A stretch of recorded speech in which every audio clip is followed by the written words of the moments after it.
और हसद का भी ऐसा ही मामला है। हसद जो है वो थोड़ा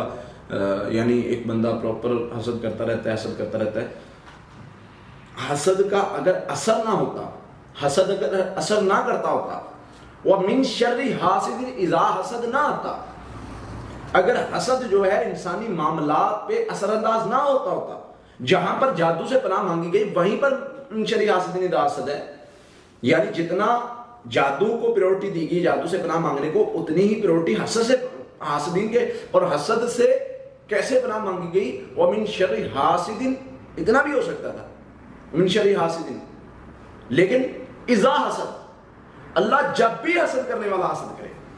वो जरूरी नहीं कि अभी कर रहा है कल नहीं करेगा, वो करता रहेगा।